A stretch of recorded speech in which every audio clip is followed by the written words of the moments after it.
So, Mike, you might have guessed we've been friends for a while. In fact, we were roommates back in prep school.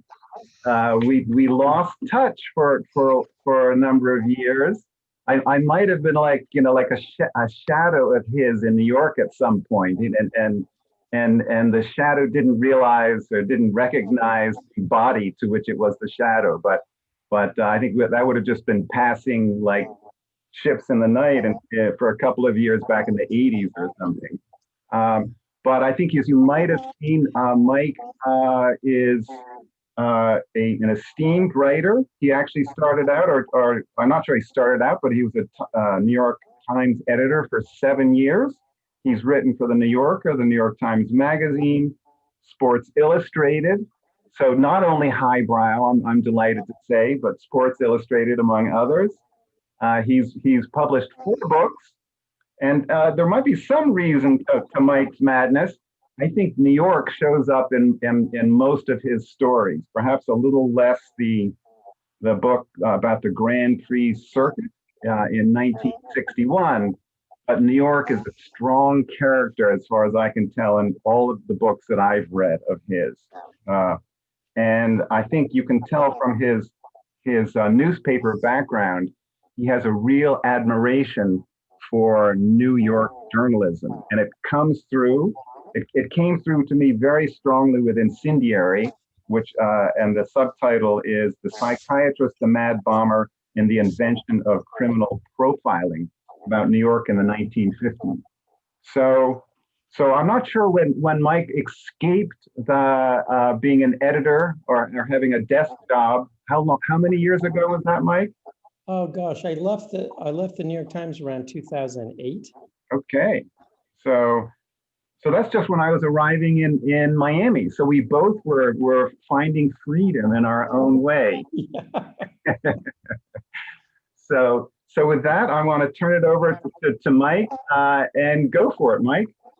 Yeah, thank you, Ben. So as Ben mentioned, we're very close friends and are still close friends, but we met in boarding school, and then we kind of lost touch with each other, but we kind of reconnected, I think, around Ben's books, and Ben would swing through New York and do readings, and I would show up like a groupie. And Ben, as you all know, is very gracious and effective at these kind of book events. I think I'm less so, but I will show you the trailer that a friend of mine and I put together for this book. As you know, books often now have trailers the way movies have trailers, and then I'll do a little reading. I mean, my own experience at book events, Ben's book events notwithstanding, is that when people read from their books at book events, my mind kind of wanders to what I might do next summer, or what Christmas gifts I might have to get somebody.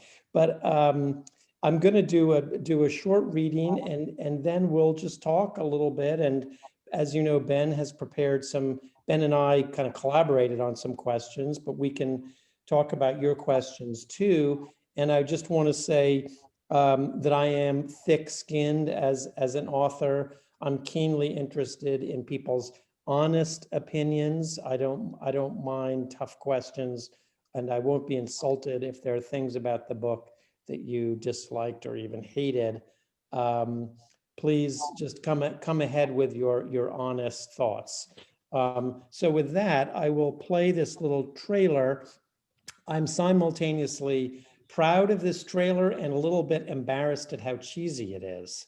So let's play it, and you can be the judge of which of those it is.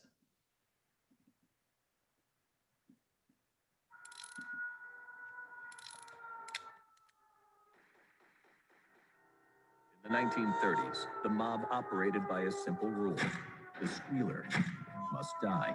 Abe Reles and his murdering gunmen slayed hundreds of witnesses and informants before they could testify. But then Reles shocked the underworld by turning informant himself.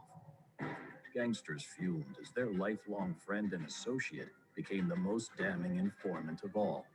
Now, with Abe Reles as the key witness, the mob lords were headed to the electric chair at Sing Sing prison.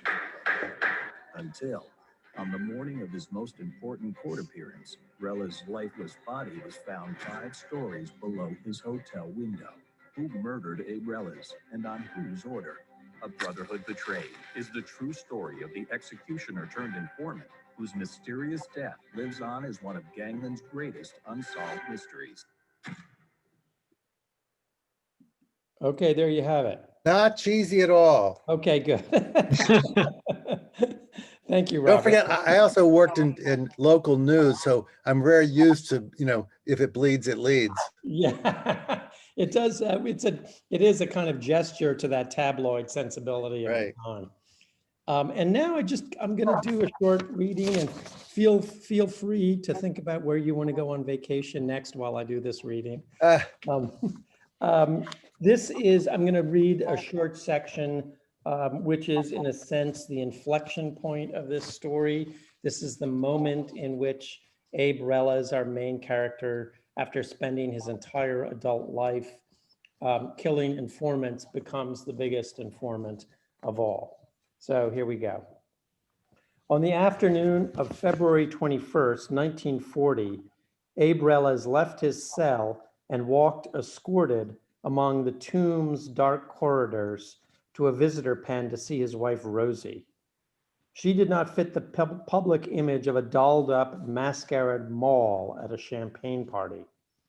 By 1940, she had settled into a matronly figure. The couple had a 5-year-old son, Buddy, and another baby coming in June. Buddy was too young to ask many questions, but Rosie knew that he would eventually want to know about his father, as would his younger sibling. We cannot know what whispered words of resolution or remorse husband and wife exchanged through the mesh screen in the visitor's room. But it could not have comforted Rosie to know that she might soon lose her husband, either to a mystery illness or the electric chair.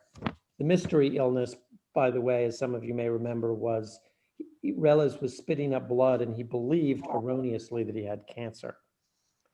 For months, Reles had been spitting up blood. He was convinced that cancer was gradually overtaking him, but he refused to see a doctor. He was sure that he would die soon, one way or another. Their conversation concluded with Reles resolving to do what no one thought possible. The man who punished hundreds of informants would himself become an informant. Better to squeal than to be squealed on. It is no secret, one reporter wrote, that a rat, when cornered, will fight for its life. Rosie Reles showed up unbidden at the Brooklyn District Attorney's office a few minutes after 5 p.m. that afternoon. An uncomfortably pregnant woman wearing a beige coat with a wolf fur collar.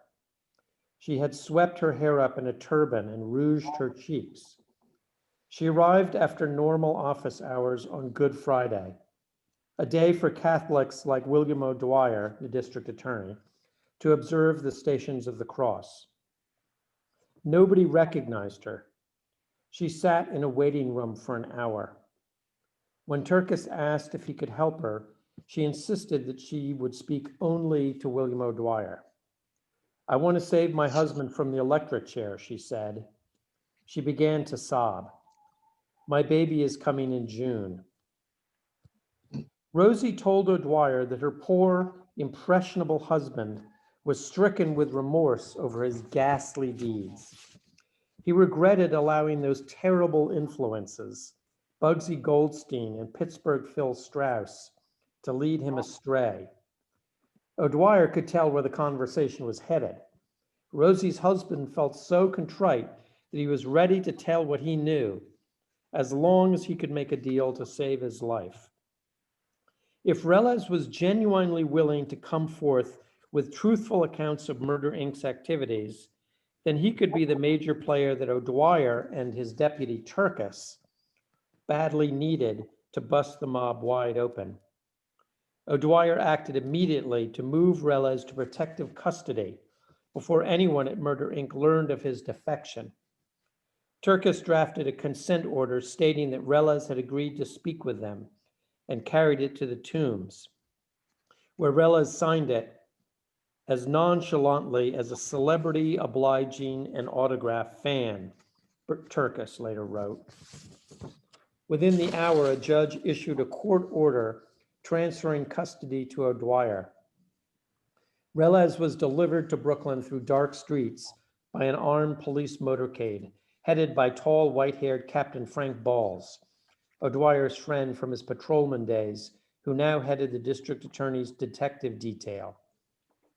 We were cautious, O'Dwyer later wrote, lest this announcement be part of a jailbreak. Abe Reles, Kid Twist himself, walked into the district attorney's library at 9 p.m. and made himself at home. He was a chunky little tough, Turkis recalled. Square head, flat ears, arms reaching to his knees, and fleshy, untapered fingers, built like an ape. Reles slumped in a chair across a table from O'Dwyer's staff and motioned for a cigarette. He brought the cigarette to his lips with his wrists bound by handcuffs. He demanded that a detective remove them. He called the handcuffs bracelets, but the detective refused. I sent out for a sandwich and coffee, O'Dwyer later wrote, and watched him as he ate. He was really hungry. Reles looked around the room as if he owned it, giving off menace the way an oven radiates heat. He was a dirty-faced little man, scabby, small, with a snake brain and shifty eyes, O'Dwyer said. He was there to bargain for his life, but his body language conveyed only hostility. There was something about Reles's physical bearing, a look in his eye, that actually made the hair on the back of your neck stand up, Turkis wrote. If a total stranger walked up to Reles and without a word bashed him in the face, I could understand it. That was the reaction he got from one look at him. O'Dwyer started by asking Reles's occupation. In court, Reles had said he worked as a soda jerk or some other fake job.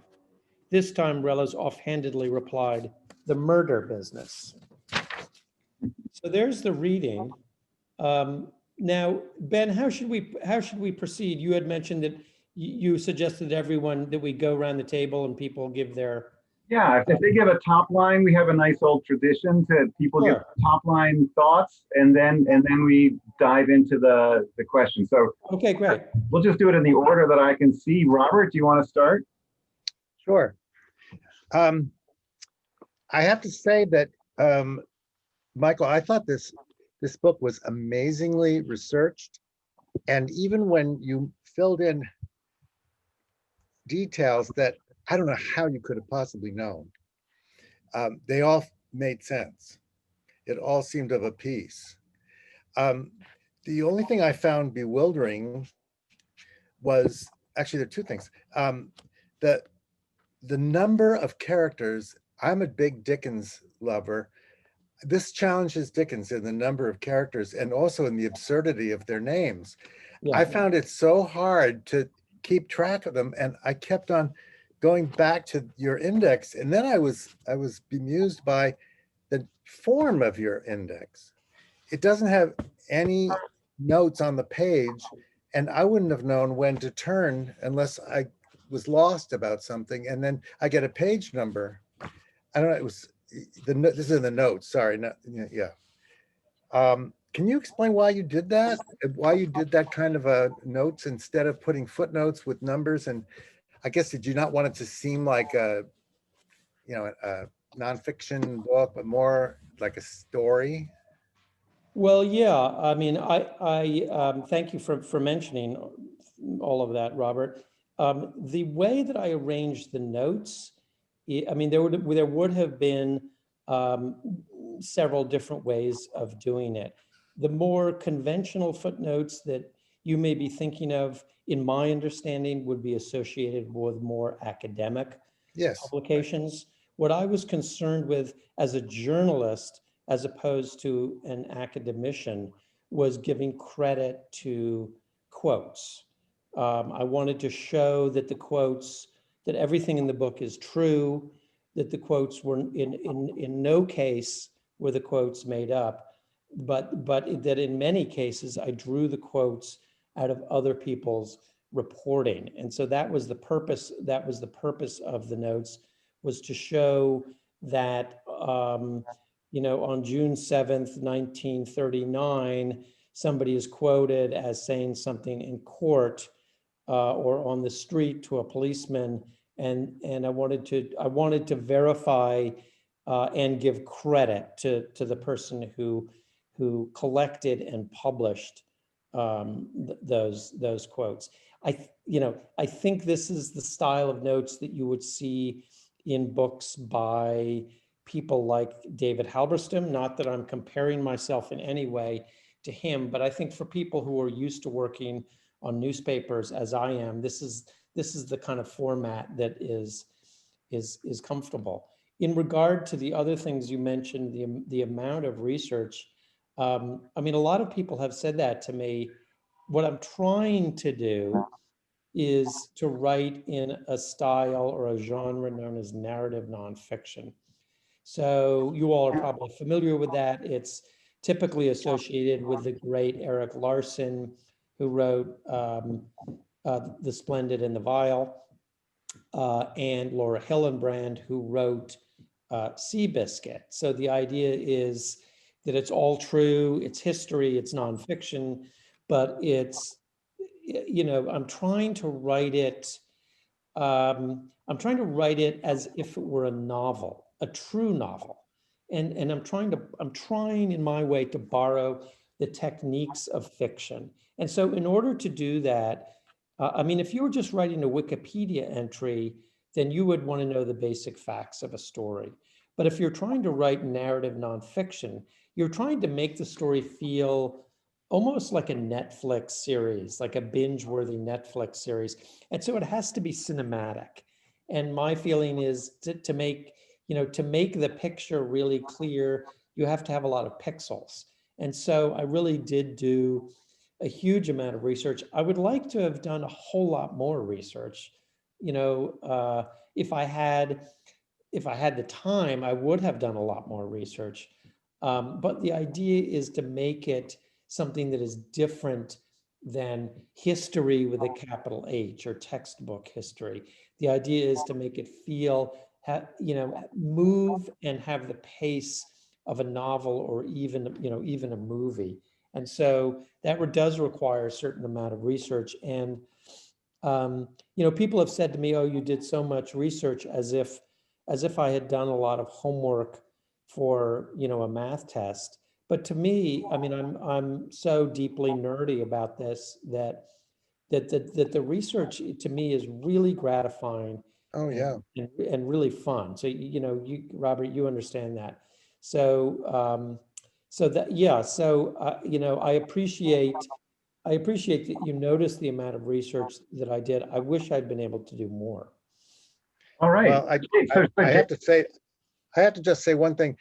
You really succeeded in making it novel-ish. I mean, it was so easily to read, Oh, well, because thank you.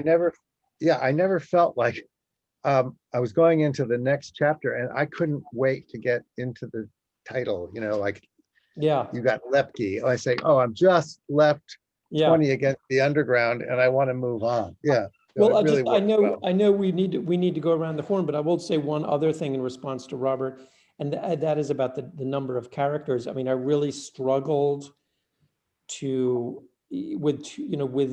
keeping the number of characters down, making them understandable. I mean, it was really just structurally difficult to have characters introduced and then have them disappear for 150 pages and then bring them back on stage. That was hard. And I also struggled with the number of murders. I mean, there are a lot of murders, and I did not want the murders to be gratuitous. So I had to try to limit it to the number of murders, only to those murders that were kind of important to the story.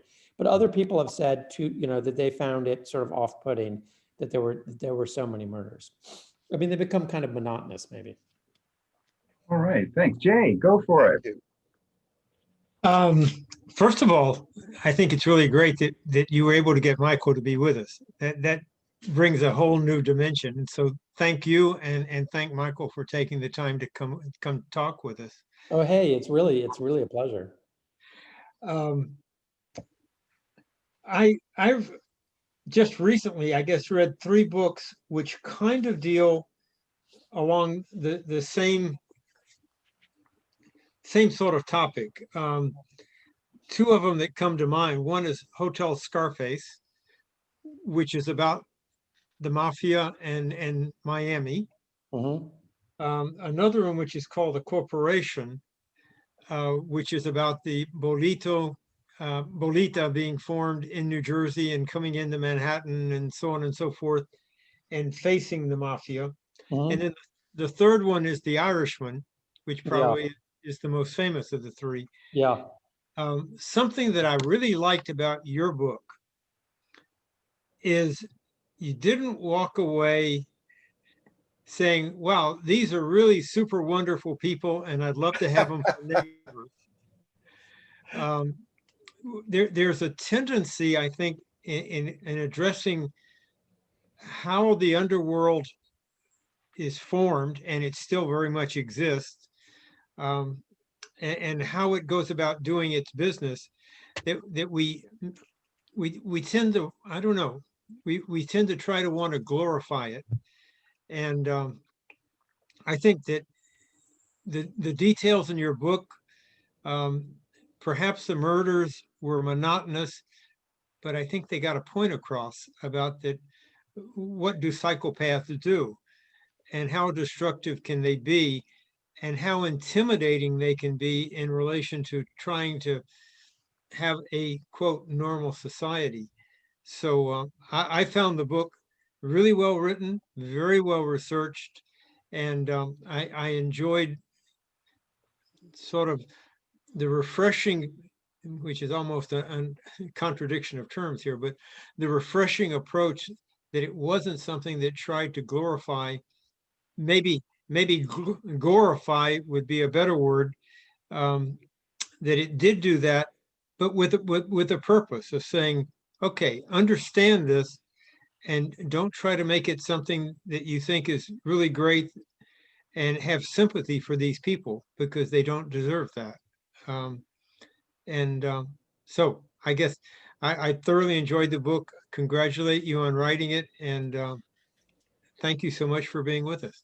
Oh, well, thank you, Jay. I appreciate that. You know, a couple of the points that you've made touch on the questions that Ben drafted, or Ben and I drafted, so we can talk about those later. I guess the one thing I will say in regard to the romancing the mob is that I think most Americans, when they think about the mafia, they think about the movie The Godfather or the book The Godfather.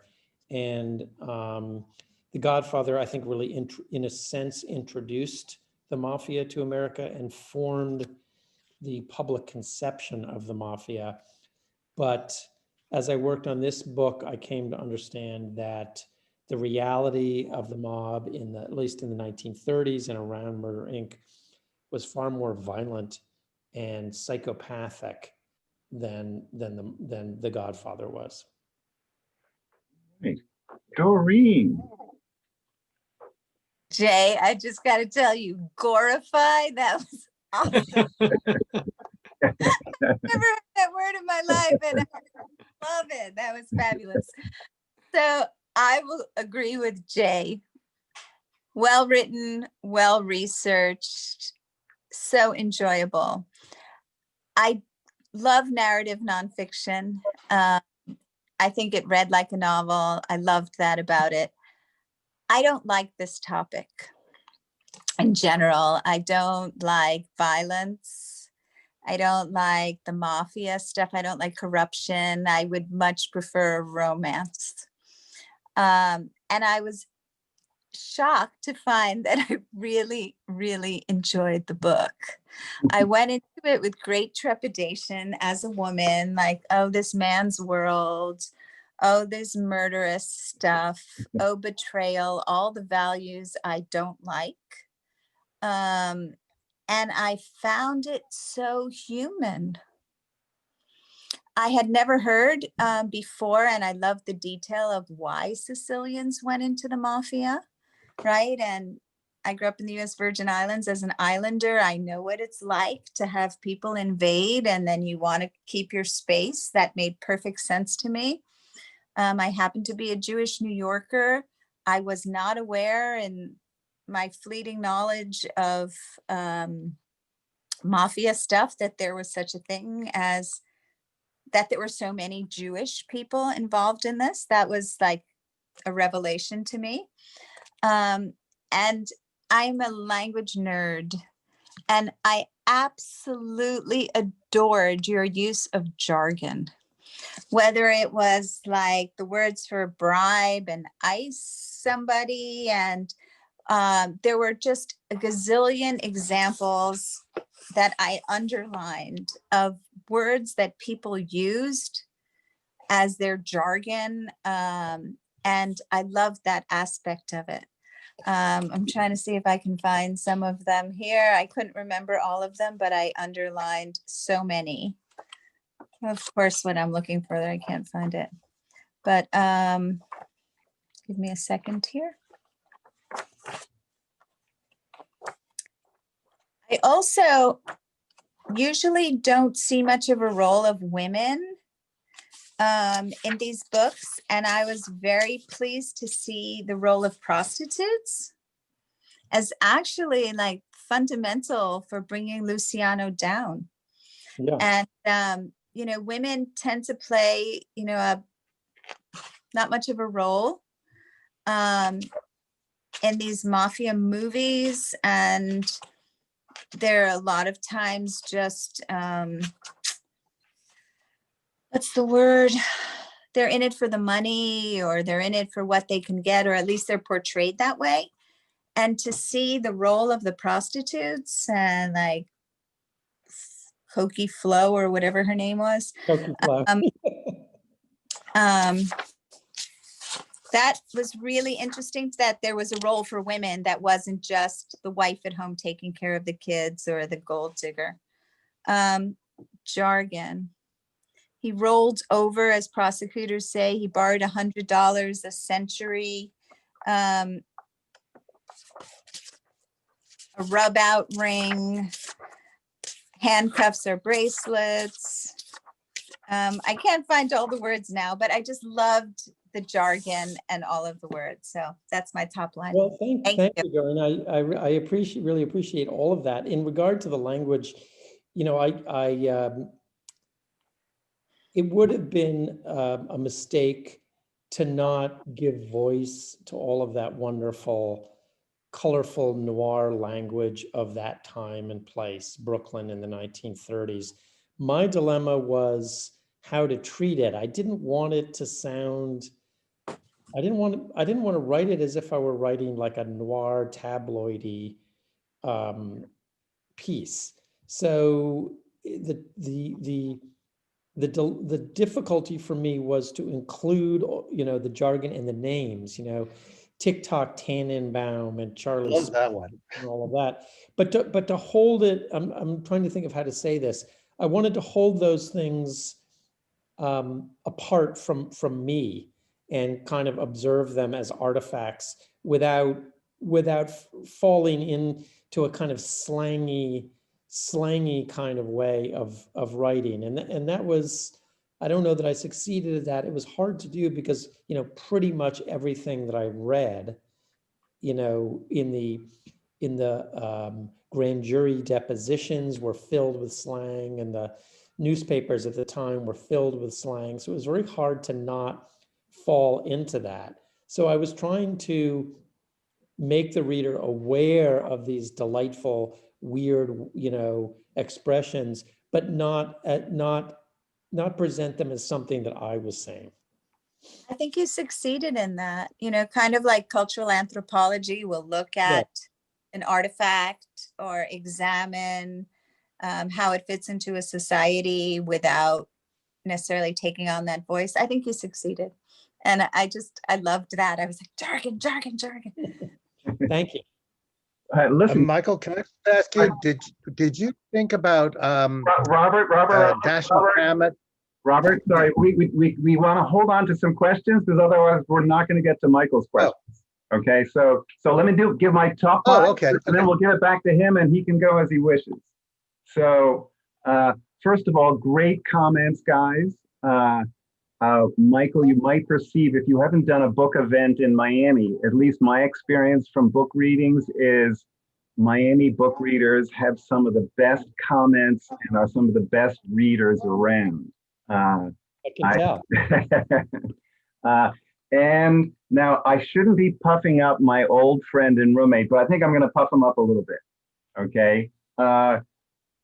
First of all, and I'm going to go through a list a little bit quickly. The source material to this book is just incredible. And I guess a lot of it comes from the Dolph Briscoe Center in the University of Texas in Austin and many other places.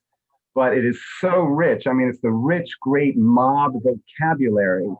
And for me, and then you have all of these incredible artful press quips from the time, which revealed to me once again Mike's love of the journalistic art, because in many ways you can say that art was taken to its heights during that time.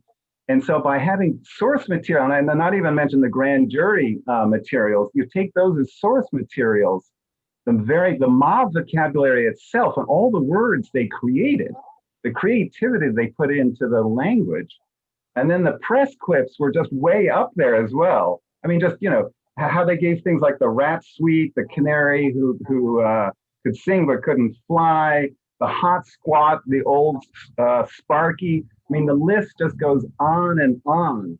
Now, so for a writer, I have to say is that then you had like this huge barrier or standard to meet, and that your writing couldn't be less interesting than the incredible source material that you were pulling from.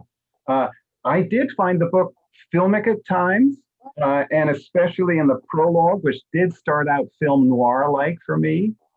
But I didn't see that. I didn't see that filmic film noir taken throughout. I think that was used as a hook to bring you in, and then it settled into more Mike's own vocabulary and words. Personally, I was so thankful that there was little gore. I'm squeamish, and so I don't like Tarantella movies. I look away, and so little gore. So I am just so grateful that it was done discreetly, even though there was like a murder per page almost. That it wasn't something that was like over sensualizing it, which is probably what the press would do it at the time. So you gave that sense of remove very well. I will say there were many telling details and visual images, such as the split in the crotch of the pants of Relis. And I will say, and I'm echoing some of what others have said, you always found the mot juste. And that just comes in all sorts of maybe this comes from your years of editing and being a journalist yourself, but it just, you found the mot juste that just sort of, boom, sum things up. So just like sad, sack, minor, bookie. And so the descriptions you use, reached and even exceeded often the quality of the source material, which is great. And I'll just add one more thing. I loved it that there was so much un-PC language. Okay, and that meant that physical descriptions that really would not be considered okay in polite society today. And part of that is that because back then people weren't concerned about being PC, and so the pressers were just talking about the grouper faced someone or another. I think that was your words, but so I really appreciate it because it just gave a reality and it just gave a veritas to the material. But I appreciate what a job that was. You make it look easy, and also I'll just end with, there is a ton of material, obviously. You research incredibly well and are pulling from sources and are weaving them around.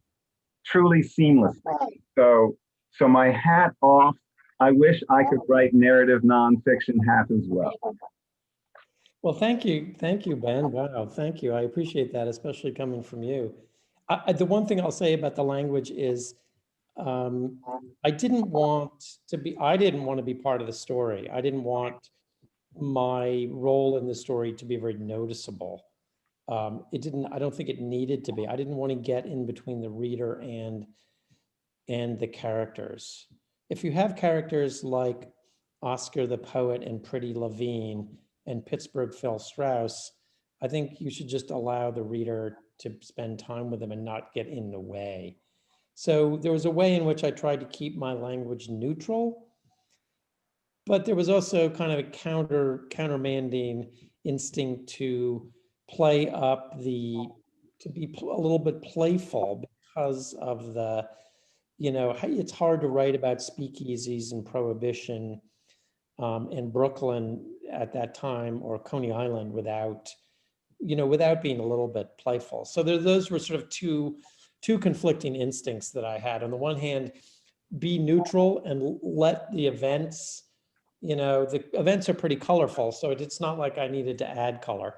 But on the other hand, I was kind of trying to give voice to the spirit of that day. Great. Well, Mike, it's all yours. So whatever questions, however you'd like to proceed, go for it. Thank you.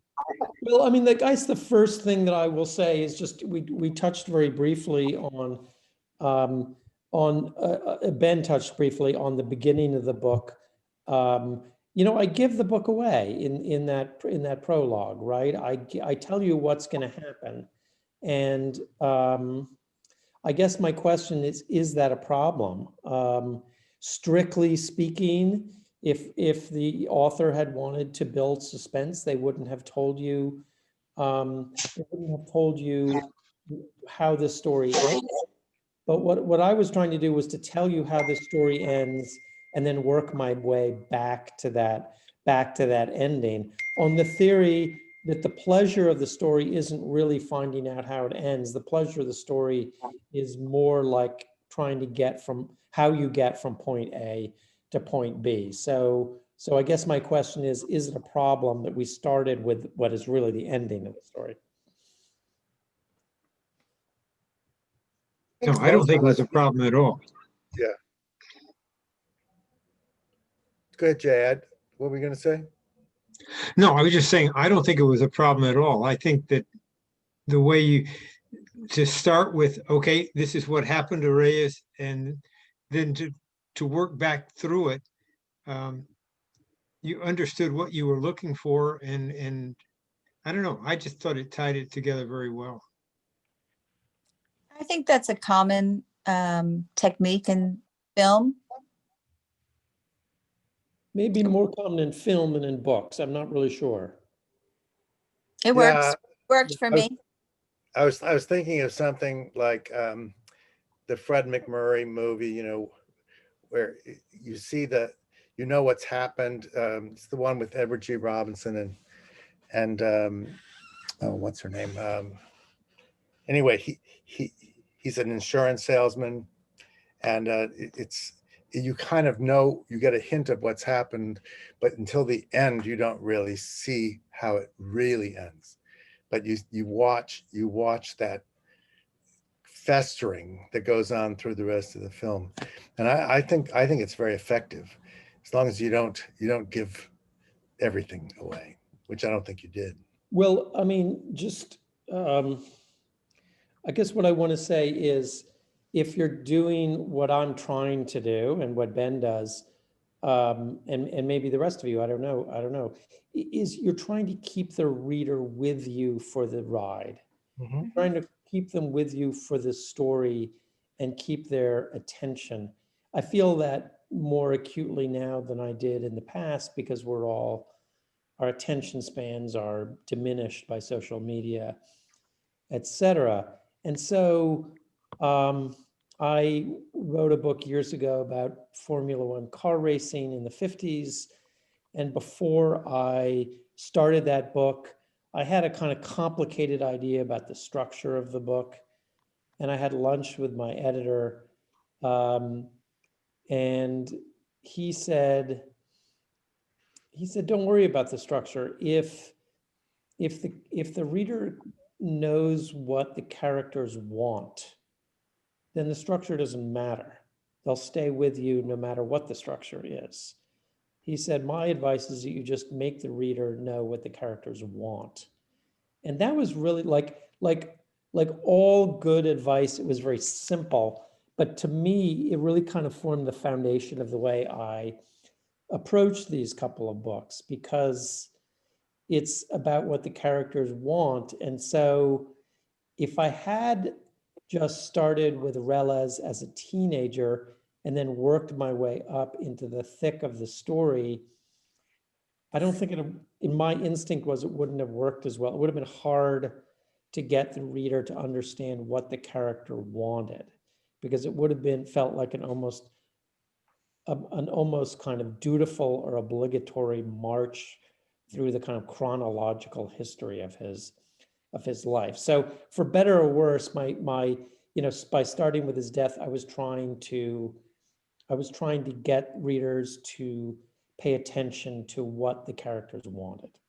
And Mike, I would take it maybe an extra step. I think, as I mentioned in the very beginning, how it was a little bit filmic and film noir in atmosphere, and that's really in the first several paragraphs. It is a hook, and so the prologue in itself is a hook. And for me, it's accomplished several things. It's establishing the narrator or the narrative voice. And so before we get like tidal waves, overwhelmed with this incredible language back at that time, we're hearing more directly from the author's voice at first as a summary. And it also gives us a reason of why to care, because maybe like Doreen, I haven't read many crime books. And so the prologue then was a lovely way to get me interested as not being a crime book, because now I get an idea of the author's voice, the narrative voice, and what you're going to capably take me through. And I will just add, I think also you worked the prologue wonderfully well because it's beautifully written. I will just add one thing that I found discordant at times is some modernities, such as on page 3, the Jenga piece. You were saying Relez was the keystone, the Jenga piece. And I'm not sure, I'm not sure the Jenga pieces were around back then. And it's a little bit, I'm not a parent, but it's a little bit kind of contemporary. And so that was a tiny bit discordant. And so there were a few times in the book where you seem to have left the atmosphere that you were creating overall by bringing in perhaps something a little more modern than I might have wished. But I just wanted to throw that in. Yeah, I appreciate that, Ben. I will say that my editor brought that up as well. I'm trying to think of what the other example was that he flagged. I can't quite remember what it was. And we had some back and forth about it. And I made the case that, it doesn't really belong in a period piece, but does the reader understand what it means? I think the reader understands what it means. So for better or worse, that was my rationale. And the very end of the book actually does have a list of modern movies as well. So that was another break, if you will, with the time atmosphere. But understandably, that's to sort of bring us up. We're brought right up to the currentness and of the book. And yeah, Doreen, you were going to say something? Sorry. Because I'm not that familiar with mafia stuff and it's so popular as a genre, I just assumed like everybody knew about this guy except me. And so I assumed that the reason you started like that, besides that it's a great way to start and a popular way to start in film and so on, was just that how else would you start about somebody that everybody knows, right? So the book is really about, oh, here's this case that everybody knows about, but I'm going to tell it to you in a new way with details and bring it all together. That was my assumption. Well, Doreen, that's interesting. I mean, the truth is that Abe Relez is not very well known. He was, I mean, he's well known to people who, you know, there's a community of people who are kind of obsessed with the mafia, Mhm. and they know about him, but he's not a household name in any way, right? Like we could list the big mafia Like Lucky figures, Luciano and Al Lucky Capone, Luciano, those Dick people you know, Schultz. but I had never heard of this guy, but I just figured I was ignorant.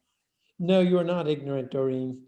Uh, You he know, was not. I want to say Michael wrote this book for you. That's the sign of a good writer. You can see he had you in mind when he Yeah. put that prologue together. So that was perfect. Abe Relez occupied a position in the hierarchy a few levels below the big recognizable mob figures. So he's not a household name.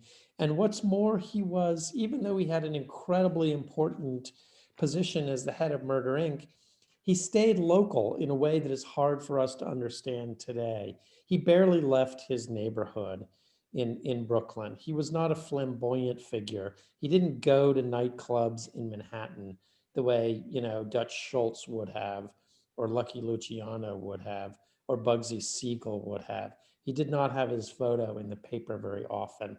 There was a way in which he led a very, you know, it's ironic to say it, but he kind of led a quiet life. You know, aside from the fact that he was responsible for murdering hundreds of people, I mean, he did go home at night and had dinner with his family, and he was a good Jewish boy in on some level. So I think that accounts for why he is not famous. I had never heard of him when I started the book. Really? Yeah. Yeah, I don't think really anybody except kind of dedicated mafia fans had heard of him. So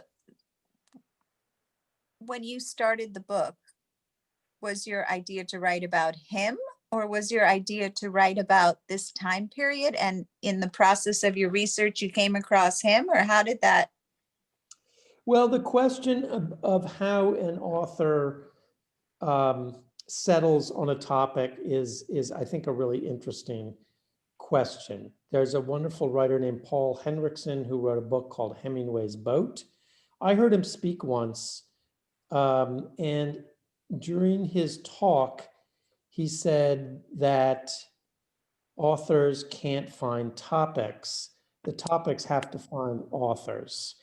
And I was sitting with my father in the audience, and I remember thinking, wow, that's the kind of pretentious bullshit that writers are always saying. And in fact, I think he was right. I really came to understand that that's right. Writers can't just go out and shop for topics. You just can't do that, right, Ben? You have to just sort of wait. It sounds pretentious and BS, but you kind of have to just wait patiently and quietly for an idea to present itself. And that's what happened with this. I was working on that book, a book about criminal profiling, and this just sort of like landed on my desk. And, you know, people are always telling me like, oh, you should write a book about so-and-so. That's interesting. And it is interesting, but it's not enough for something just to be interesting. It has to have a certain quality to be a book, I think. And it has to have a certain architecture and a certain structure. And so I started reading about Abe Relez. Like I say, I had never heard of him. And I could see like immediately that it had the qualities of a book if I could pull it off. So, you know, so that's just sort of my feeling about this topic and other book topics is there's something very mysterious about how they come together. I would just say another way of putting it is you wait until the passion bubbles up. Yes. So you're looking at things, you know, you're kind of you're doing an overview, and then something starts grabbing your passion, and then you. I think that's true, and I think that if you don't have that passion, you shouldn't write the book. Or I'll go a little bit further and say, if you don't develop an obsession, then you probably shouldn't write the book. It's 8:00. So speaking of obsessions, how about your first question? So why are people obsessed with organized crime novels? Yeah, I mean, let's talk about that. You know, it seems to me that the mafia is the gift that keeps on giving, in a sense. Every generation makes its own great mafia movie: The Godfather, Goodfellas, you know, TV shows, Boardwalk Empire, Sopranos, and finally The Irishman. We never get tired of it. We never get tired of it. Why is that? What is it about that? I don't, I mean, people have asked me this question virtually every time I've been interviewed in, you know, done a bunch of like radios and podcast interviews. Everybody asks that. I feel like I don't have a good answer for it, except to say that the mafia in some ways may be like a Rorschach test. Like everything in our, you know, in our lives or in our culture kind of can be drawn out of the mafia, almost like Shakespeare. Like there's everything in it. There are heroes and villains, there's romance, and yes, betrayal. So it's almost, and so many of these mafia stories end with people in court, which almost seems like something out of mythology to me. It's like you go into court and it's like the people have to tell the truth. You know, it's almost, you know, like it's like a truth telling, you know, format. So so yes, I guess I pose that as a question to all of you. What is it about organized crime that fascinates us endlessly? Now, Mike, I have to say you gave us an answer already, so we're like, okay, can I give another answer than the author? I don't know if that qualifies as an answer. That qualifies as rambling. I do have one, but Jay, go ahead. You were going to say something. Okay. First of all, I'm advising all my friends in Brazil to be really careful about Ben, because if he didn't feel that book was gory, I worry. He grabbed him around the neck and he took an ice pick and stuck it in him 36 times, and then the blood squirted out. Oh, that wasn't gory. Okay, but I think social media to a great degree has made the mafia. Whether it be a George Raff movie or some of the other first movies that came out about organized crime, and then things like The Godfather that followed, and I guess that's one of the reasons that I enjoyed Michael's book. And I don't want to get too close to this, but any of us who have had the, I guess, mispleasure of having to deal with these folks understands these are not nice people. And it's not something that you want. It's not something that you want to make them seem like they're better than they are. And I think this is that the media has become the message on the mafia. That sounds good. That that there has been a tendency to sell something which is not true, and it's a romanticized thing about a group that does some really bad things, but somehow we, for whatever reason, we have sort of glossed the bad things over and said, oh yeah, but they're really, and you cut to the bone, they're really noble or something. And I guess maybe that's part of it. The other part is maybe the mafia, to a degree, is a story of a number of immigrants coming to America. And like Doreen said, she was surprised that there were so many Jews involved in the mafia at one time. People starting with nothing, not feeling real constraints about what the society is about. They're just looking for a way to get their own. I think certainly in Miami, we have seen that in relation to part of the Cuban American population, that with the drug trade, number of other things, that the first wave of immigrants will tend to do whatever they think is and not feel terribly constrained by the mores of the society.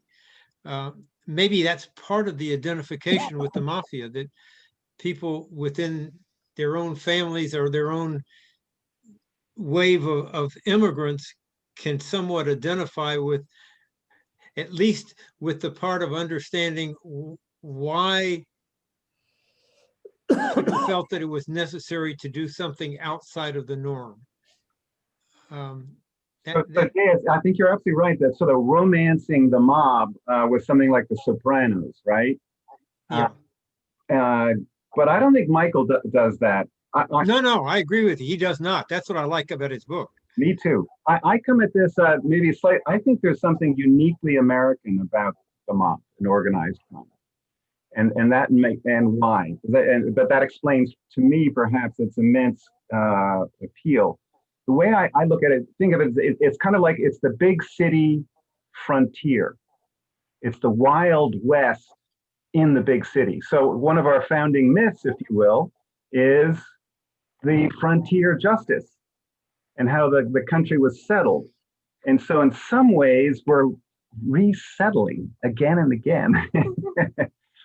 Partly through those immigrant waves, but it's like it's taking the Wild West and putting it right on that city street where it's not supposed to be, right? Because cities are supposed to be the civilized flowering of humanity. When you're out in the rural area, that's where you're cavemen. So it's a nice little contradiction there also, but that's just my 2 cents. Robert, we haven't heard from you in a little while. What do you think? Well, I was thinking that there are these coexisting kind of not complementarities, but kind of opposites.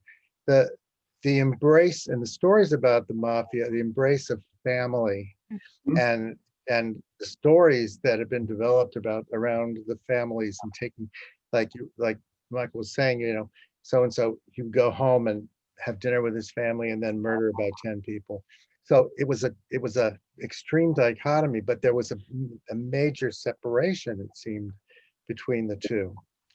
Very rarely would the family be necessarily aware, unless you're the Corleones, aware of what was going on. And then there's also this unbelievably, it is bloodthirsty. It's kind of like it's like what happened in the Capitol the other day. There's absolutely no sense to it. It's just, it's just protect. You want to just be on top. You want to get these other people down and get rid of them. It's a contradictory thing, but people love crime novels and people love romance novels, and this is kind of like a conglomeration of the two. I mean, there's not a lot of romance, but there's a lot of romance in the sense of family life, and especially with both the Jewish and the Italian families. I found that I was kind of confused about the role of the church and the synagogue in these things. There was only one mention of a rabbi walking the last mile, but obviously Tammany Hall was a very Catholic Irish construction, and it was a mess, and with Bus Tweed and as the worst of them, was engaged in all sorts of shenanigans. But I don't know. I mean, it seems to me like maybe it's the appeal that, like what you were saying, Ben, about Westerns. They used to have that appeal. There are not that many Westerns done anymore, although there are a few, and they're much better, I think, than they used to be.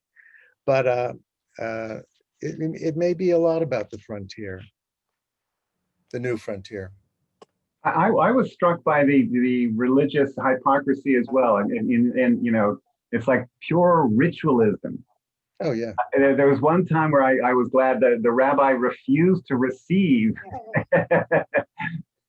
so he wouldn't do the ritual over the gangster. But almost every other mention, whether it was Catholicism or you know Judaism, it was like just do the ritual. Doesn't matter who it is. Right, right. I just wanted to add, like you said, Michael, that the mob has all the elements of storytelling and legend and mythology. I mean, it's basically about what are the big questions of life, right? Is life and death. So the mob immediately brings up questions of death. Who lives and who dies, and good and evil, right? We're taught to believe in good, but these people are evil, but they're not just rogue, they're organized crime. And I think we're fascinated. We're fascinated by criminals in general, detective stories, and I don't know, Silence of the Lambs and serial killers, but those are individuals. Like organized evil, that's really fascinating, and that it can persist, and that it has elites who work with them and detectives who turn with them, and that it has, you know, businesses and it has money, right? So it's not a rogue person. We're fascinated just by evil minds, but this is an architecture and an organization, and that's endlessly fascinating, because if good is supposed to triumph over evil, how can this organization last so long and be so successful and have politicians in there and corruption? And so I think it's, and then they decide who lives and dies. So it's, Yeah, but you also, you know, you bring up the whole idea of good supposedly triumphing over evil, but here you've got a Dwyer who has been sort of like built up as the Joan of Arc here, like, you know, leading the way, putting these guys to death, frying them all in Sing Sing.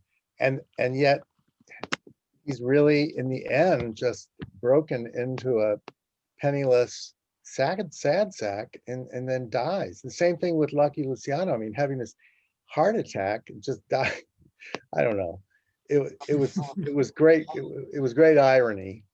But the people that were perceived as good did not remain perceived as good.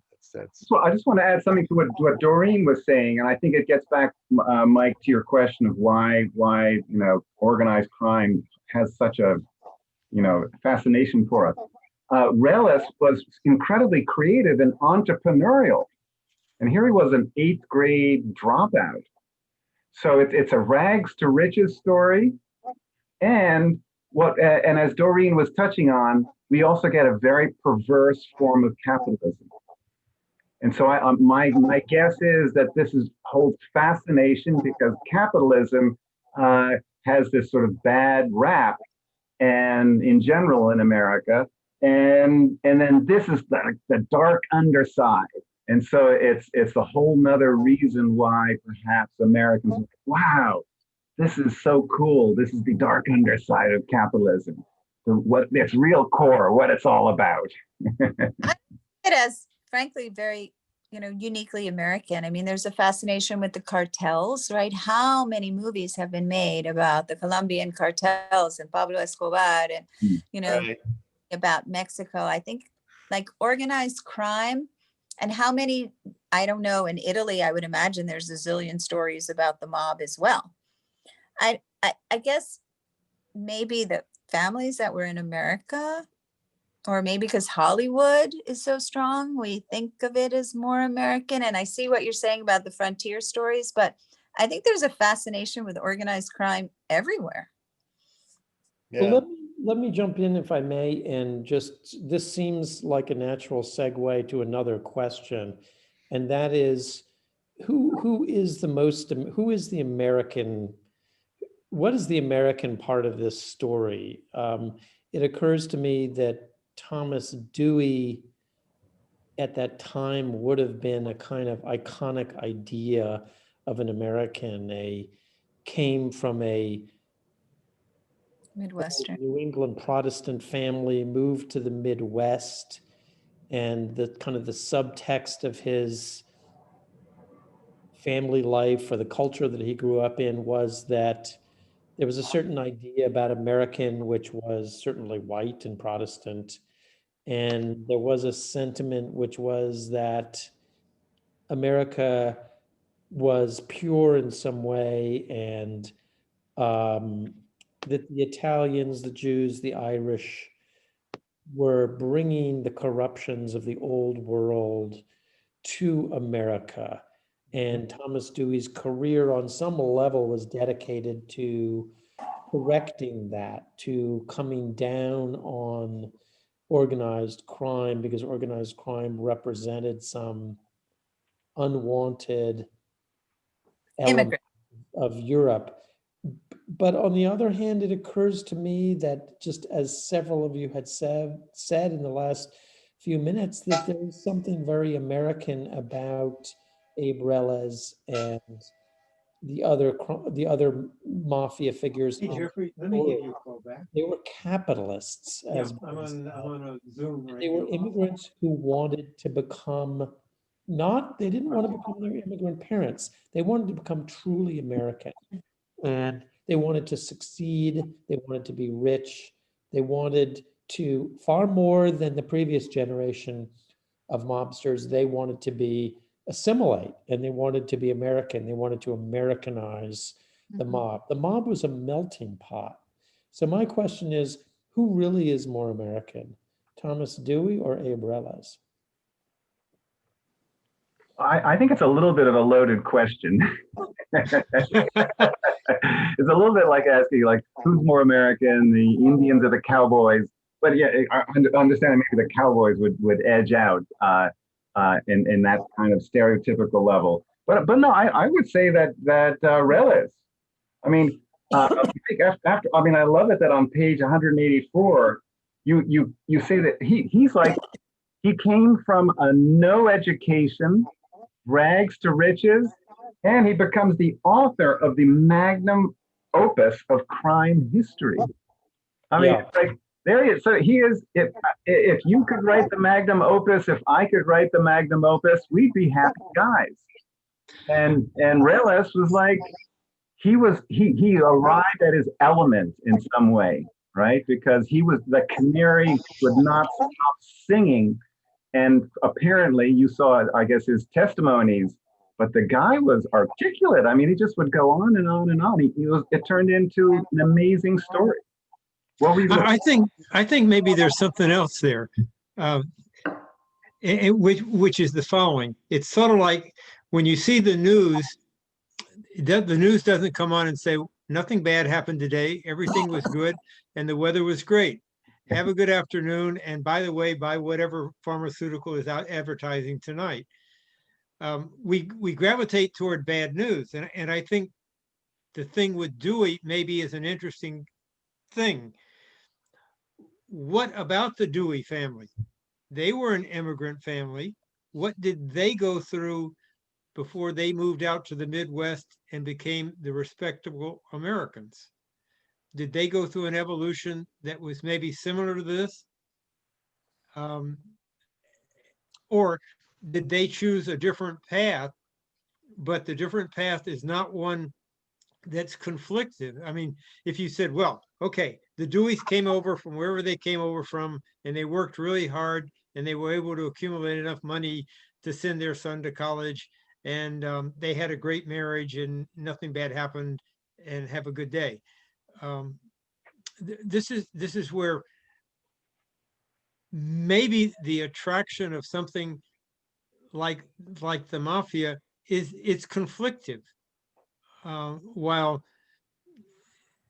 the other part of America, the Deweys, are less conflictive because they didn't kill anybody. So who's American? Maybe they both are American, but we tend to treat them very differently. I don't know. Wasn't it Relez who had the idea that the Italian mafia and the Jewish mafia should not be at each other's throats, that they should kind of like become one? That's a very modern idea, but it's not anti-racist. It's just simply smart Good business. considering, yeah. I mean, it was a good idea. They could avoid killing each other and they could keep more people alive. I mean, that's Entrepreneur. Well, right. yeah, I mean, it was an American idea in the sense that they were going to look beyond ethnic boundaries Right. in the interests of making money. I mean, there's a quote, I think, in the book from Lucky Luciano in which he says something like, I forget the exact quote. He says something like, Jewish, Italian, the dollar doesn't know the difference. So in that sense, Relez, two of his deputies were Jewish, two of them were Italian. This was, as Robert says, kind of a radical idea at the time. It was an American idea that we are going to move beyond the parochial, petty vendettas of Sicily and Naples, and we are going to band together in order to run the organized crime as a corporation would, in some way that is the Americanization of crime. Mike, I remember you wrote actually that he was chosen as the murderer enforcer because he already had created Italian Jewish gangs, so he wouldn't be seen as partial. So he was an innovator. And the other thing, Murder Inc. had become a recognizable brand, is something that you wrote on page 244 in 1941. And then in the next paragraph, next sentence, you talk about Relez. So I by association was going like, okay, who did that? Well, Relez. So imagine, I mean, this is a corporate titan in some way. Not only did he write a magnum opus of organized crime, he created largely a brand, a major brand. He did. I mean, and it was a new idea at the time. And what's more, I mean, if he were on this Zoom call somehow, we would kind of think he was a moron. He had a terrible speech impediment and he was uneducated. But in some way, he was also a genius, as we've discussed. When he sat down with the district attorneys, he seemed to know as much about the legalities of prosecuting the mob as they did. He had a kind of street education in the law, and so he absorbed information and he was self-made. So in that sense as well, I think he was very American. I'm sorry, but I'm not really clear on why American organized crime is different than organized crime elsewhere. I'm not clear. Well, I mean, what happened is that, just to back up the background on this, Doreen, is that the mafia had existed for a long time primarily in Sicily and Naples. They were extremely parochial. They were really only concerned with sort of, petty issues in their immediate area. And many of these men were pursued by the authorities, and they came to America not because they had any interest in becoming American, but only to escape murder prosecution in the old world. At that time, there was no extradition treaty. So if these old guys, they called them the Mustache Petes, if the Mustache Petes could make it to New York, then they could never be sent back to Italy. So they set themselves up in lower Manhattan primarily, and also Brooklyn. And they carried on just as if they were living in Sicily or Naples. They really had no interest in becoming American. And it was only the next generation, the generation of Bugsy Siegel, Lucky Luciano, et cetera, they were the ones who had this idea that Jews and Italians could work together. And so as I describe in the book, in order to enact their ideas, they had to first kill off the Mustache Petes. Literally. So in other countries, they didn't do that? Different groups didn't come together to control their national wealth? Well, I don't really know how organized crime worked in other countries. Certainly in Italy, it didn't work that way because they were all, the Sicilians and the Neapolitans were all, as they had been for hundreds of years. So just my sense of it is that this was a a new idea in the 1930s that New York, America in general, but New York in particular, was a melting pot, and that organized crime could be a melting pot as well. Mike, I love that there was no, I had no idea that there were no extradition laws. I wrote it down. You quote said, sanctuary for killers and thieves escaping la polizia. And so I'm not sure those conditions existed in Colombia or other places where organized crime, but that tended to be homegrown organized crime, thinking of Colombia, for instance. And so it wasn't so much the clash of immigrant cultures added on to that, this legal permissiveness that allowed them to escape and create shadow government or shadow world. Yeah, I mean, I apologize, Doreen, if I may have misunderstood your question, if you were asking why they didn't go to other countries, I don't know the answer to that. I mean, New York would have been like the natural You station. answered my question. What I was just trying to say is, like, I don't know about organized crime anywhere else. So I got all of that from the book, and I got what you said, but I didn't know if that didn't happen elsewhere too. Yeah, I don't know how it might have worked in Brazil, for example. Well, in Latin America, a lot of it's drug related, right? Yeah, but it's indigenous, and so it's not so that there's like a ton of different ethnic groups fighting it out in Colombia. No. It's more that they're from different parts of Colombia fighting it out. Yeah, and anyway, that's they grow the stuff there and they market it around the world. That's it. Well, just look, if I may move on to another question, when you write a book like this, I think there's an expectation that you're going to solve a mystery. I sense that a lot of readers were surprised when I did not digest the forensic information and put forward my own theory or my own conclusion about how Reles was killed. And maybe I should have. I just did not feel equipped to do that because I didn't think that the evidence pointed. I think there were a lot of possibilities and we can talk about them.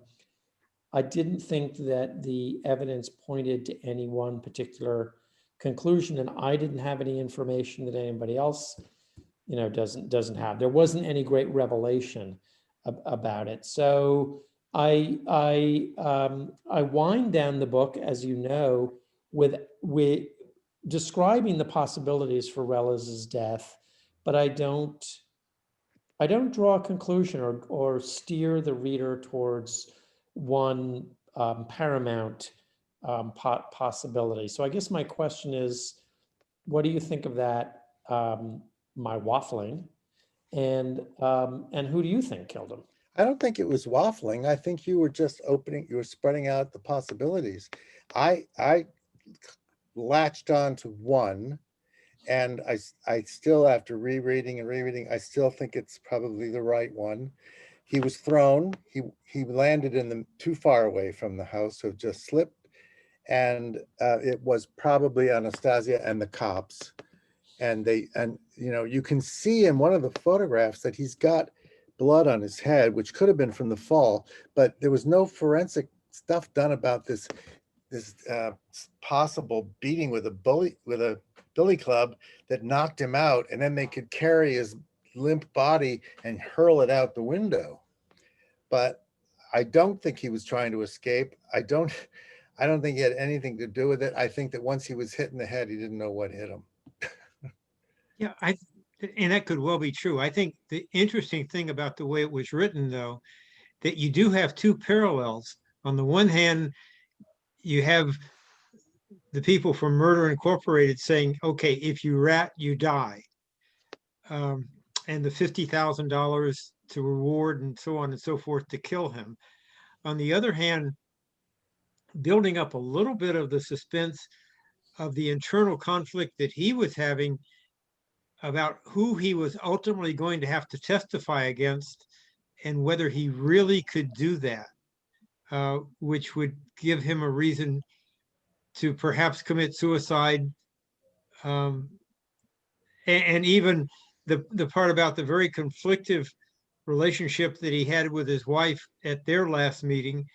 Hey, I'm never going to come back here and I don't want to see you anymore, etc.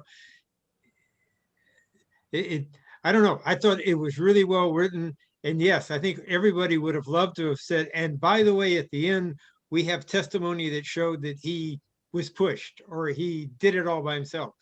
I guess we'll never know. But I thought it was really well written in presenting two parallels of a good reason to commit suicide and also a good reason to have somebody kill him. Mike, I agree with everyone that I think it was terrific the way you did it. And the way I justify that is a little bit differently. And that is you created really two tensions or tensions of two big elements in the book. And one was, okay, we have these mafiosa and the kosher nostra. I love that term that I hadn't heard before. So we have the bad guys, the guys who are known to be bad. And then, what do you know? The one protagonist who had this potential to be our heroine, our hero, rather. He was so nice to his crippled wife, Kitty. He was a fun, backslapping Irishman who also came up from rags to riches. And so he had all the making for being the book's, wonderful character, good guy. And what do you know? Maybe from the looks of it, he could have been just as dirty in some ways. And that's even more of a disappointment because the other guys weren't really that hypocritical. They were kind of like, hey, this is what I do. Whereas if O'Dwyer was getting into that kind of money from the mob, then you're like, I don't like that guy. So you had a tension and you intentionally don't resolve it at the end. And so I personally, I don't know. It sounds a little more feasible that he was sent out because of that 12-foot distance. But if I recall, there was something about a scuff on his shoe. And if he was going down, who knows, there's a ledge and maybe, he starts whatever, and then he pushes off. He goes out with a flying leap rather than just, so it's feasible to me that he was doing some stupid stuff and he wasn't killed by the police. But who knows?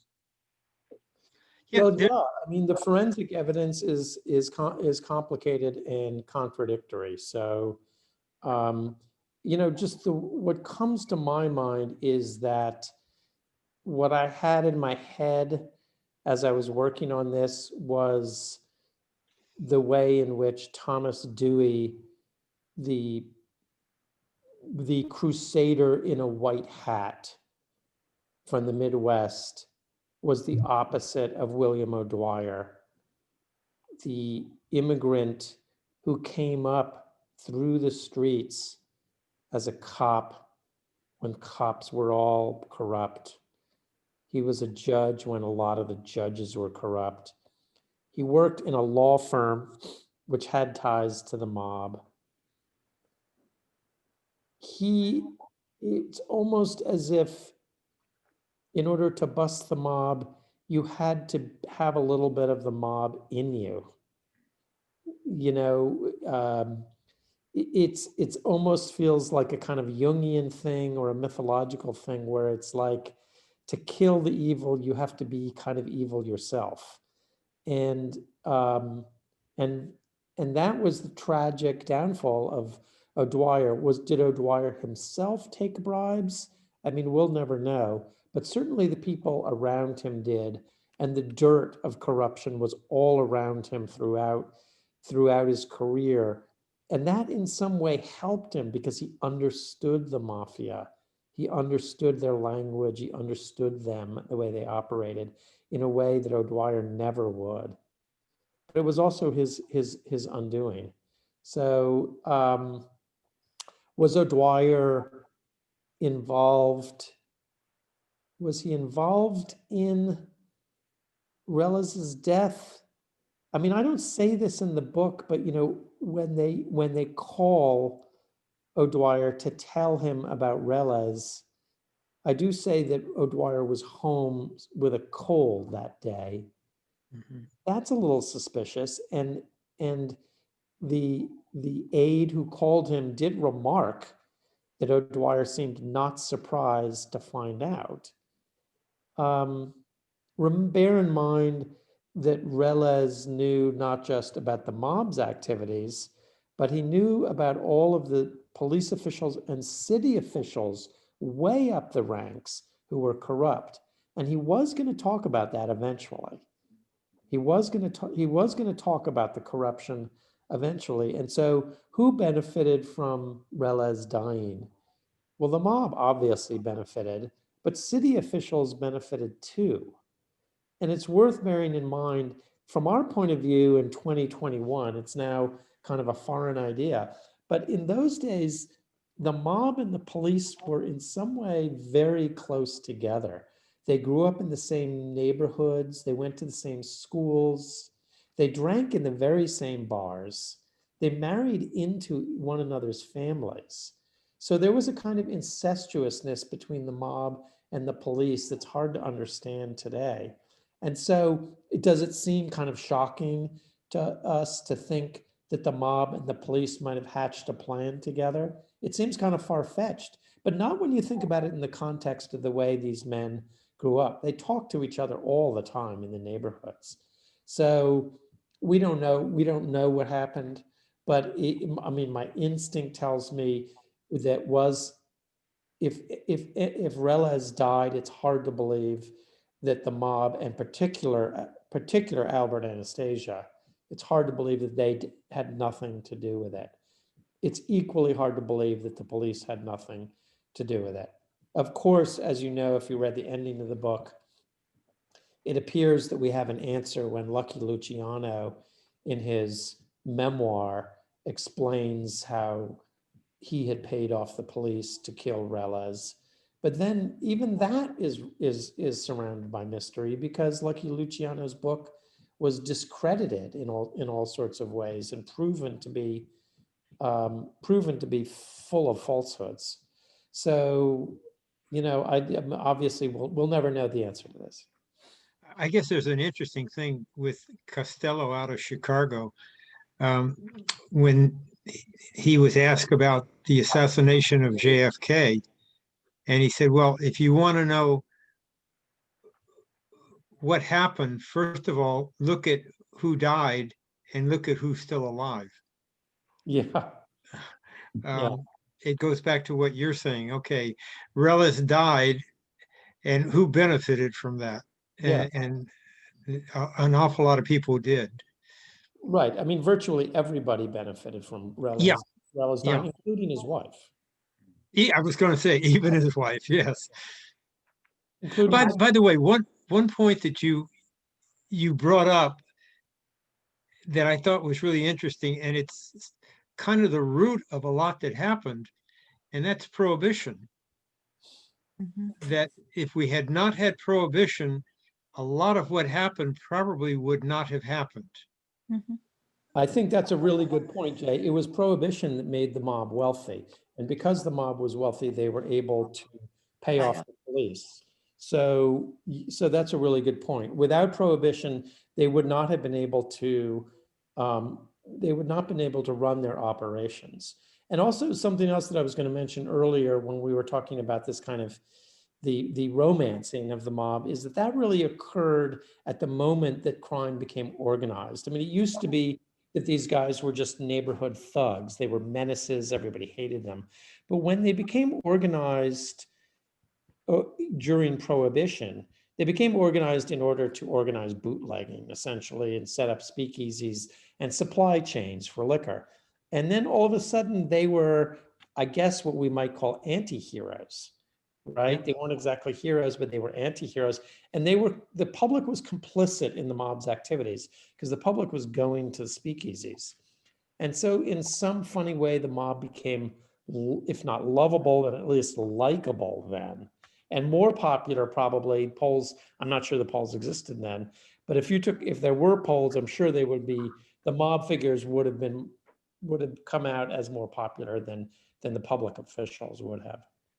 Great, Mike, unless you have some other pressing questions for us, I'd suggest, because I did say to Mike that we tend to wrap up at an hour 45, and not to keep him too late or any of you too late. And so I thought maybe you'd like if we left time for people to ask you a question.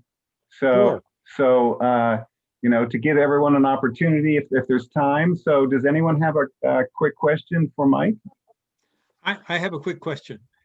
Obviously, the book is historical, but did you run into any conflicts within the New York present criminal society or resistance to what you were writing about?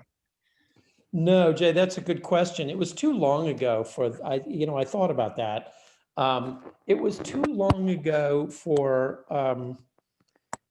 it's a long time ago now, and I'm not sure.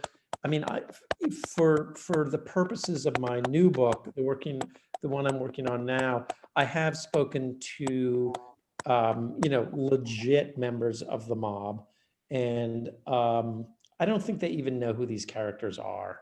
It's so long ago now that there aren't any particular grievances or scores to settle about what happened in the 1930s. I think that will be different maybe with this next one. So with the next one, assuming I'm able to write it and get it published, I hope that I will live long enough to hopefully come and revisit you at that time if you'll. I look forward to reading it. Yeah, I don't see any bodyguards around you there, Mike. I think the mob needs a good archivist.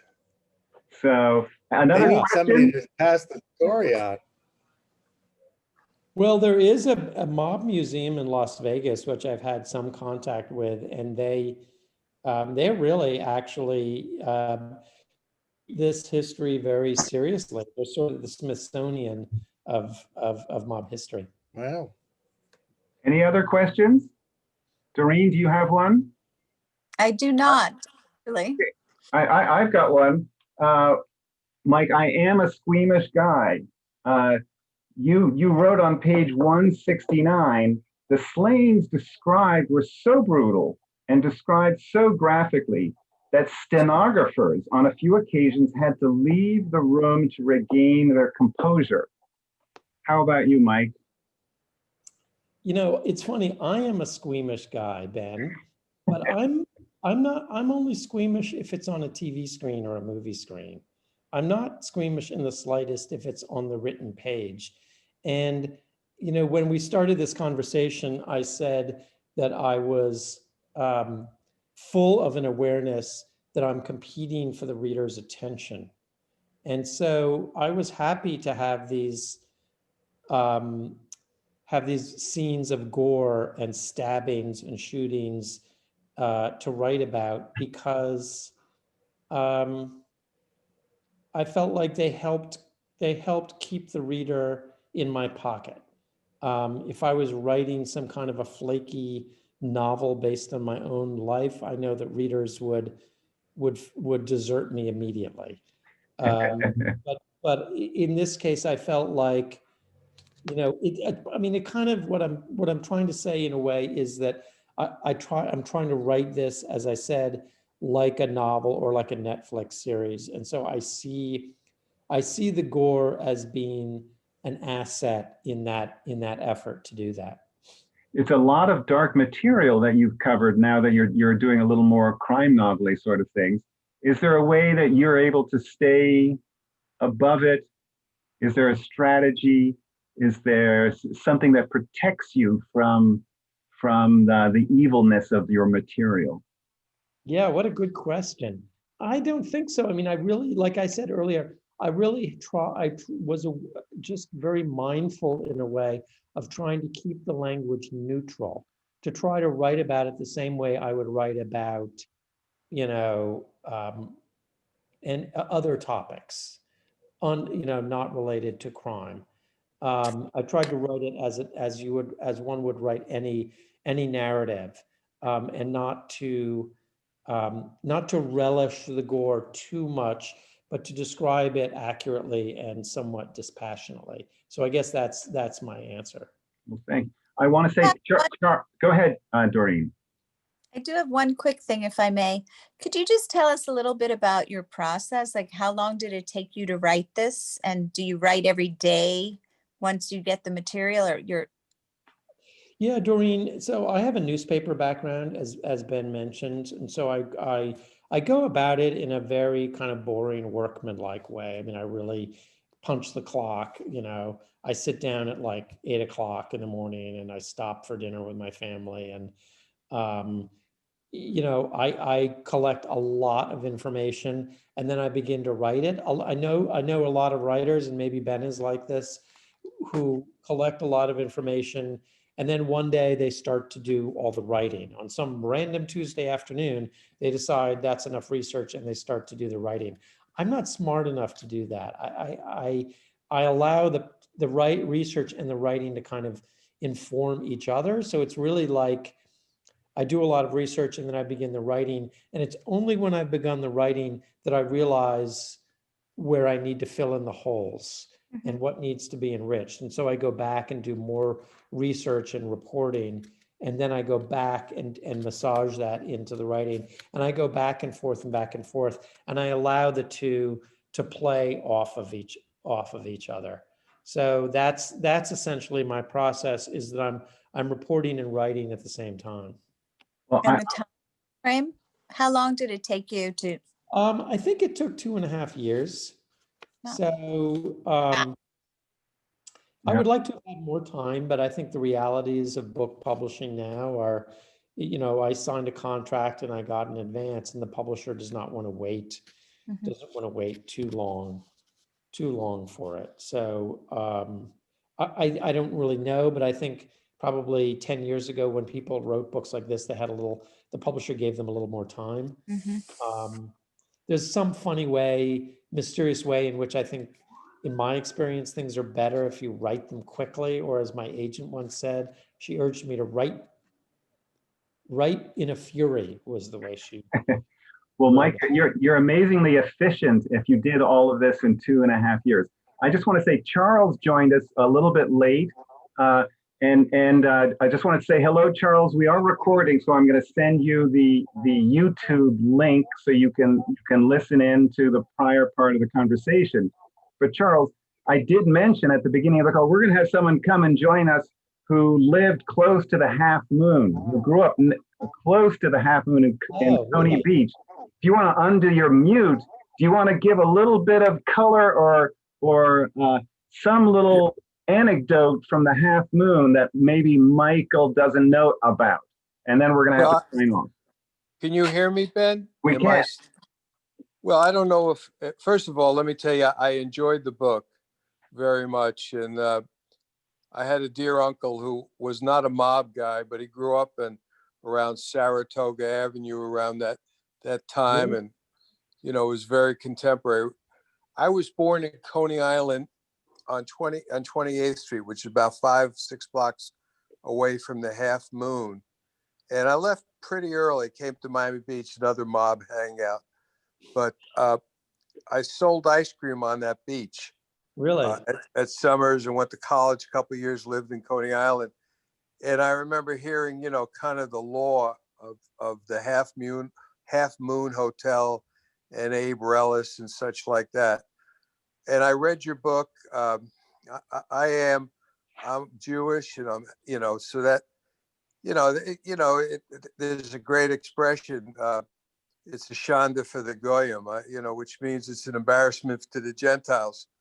But there were a lot of embarrassments to the Gentiles, and I thought that I had missed you. I was at a meeting, and I was just so disappointed, and so I came, and I was so pleased to see you. But it took a couple minutes to get on here, so I thought I had missed you, and I turned on my favorite movie about Jewish gangsters, Once Upon a Time in America.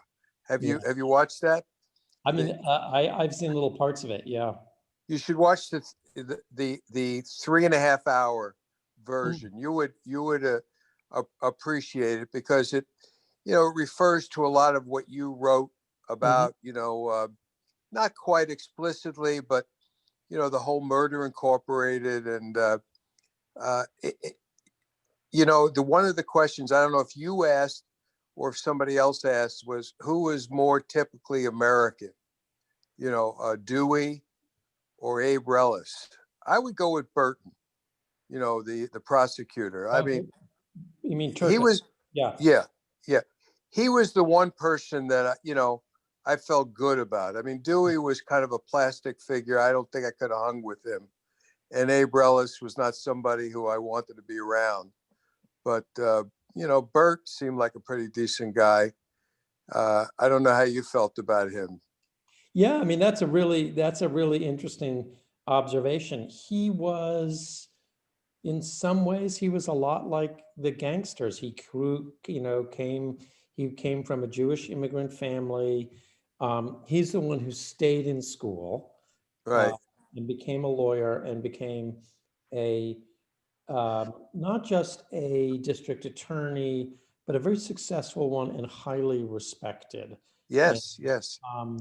yes, so if there is a figure in this book who represents number one, the way in which New York at that time could produce prosperous, successful, respectful figures through not just public schools, but also the public colleges in New York. Yeah.